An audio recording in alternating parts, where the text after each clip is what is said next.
Reserve வங்கியின் சமீபத்திய புதிய விதிமுறைகள் பொதுமக்களிடையே பரபரப்பை ஏற்படுத்தியுள்ளது. குறிப்பாக நகை அடகுமுறையில் கடுமையான கட்டுப்பாடுகள் அமல்படுத்தப்பட்டுள்ளதால் பொதுமக்கள் அதிக சிரமத்தை எதிர்கொள்கிறார்கள்.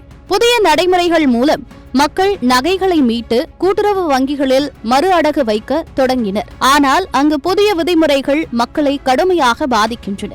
இந்திய ரிசர்வ் வங்கியின் புதிய உத்தரவின்படி நகையை அடகு வைத்து கடன் பெறும்போது வட்டி மற்றும் அசலையும் செலுத்திய பிறகு அடுத்த நாள்தான் மறு அடகு வைக்க முடியும். இதன் காரணமாக நகையை மீட்டு புதிய கடன் பெறும் மக்களுக்கு அதிக அவதி ஏற்பட்டுள்ளது. இந்த மாற்றங்களை எதிர்கொள்வதற்கு மக்கள் பெரும்பாலும் தேசிய வங்கிகளை முன்னிலைப்படுத்துகிறார்கள். ஏனென்றால் அங்கு குறைந்த வட்டியில் கடன் வழங்கப்படுகிறது. ஆனால் புதிய விதிகள் கொண்டதால் இங்கும் சில கட்டுப்பாடுகள் விதிக்கப்பட்டுள்ளன. ரிசர்வ் வங்கி இப்போது கூட்டுறவு வங்கிகளிலும் புதிய நடைமுறைகளை அறிமுகம் செய்துள்ளது. கடந்த சில மாதங்களில் கூட்டுறவு வங்கிகளில் 12% வட்டி வீதம் இருந்தாலும் தற்போது புதிய விதிகளால் அதிகமாக வட்டி வீதம் மாற்றப்பட்டிருக்கிறது. 2 லட்சம் ரூபாய்க்குள் கடன் பெற்றவர்களுக்கு ஆண்டு வட்டி மட்டும் செலுத்த வேண்டும். அதற்கு மேல் கடனுக்கு மாத வட்டி செலுத்த வேண்டும். இவை குறித்து வாடிக்கையாளர்களிடம் தெளிவாக தகவல்கள் தரப்படாமல் இருப்பது அவர்களுக்கு அதிக சிரமத்தை உண்டாக்கியுள்ளது.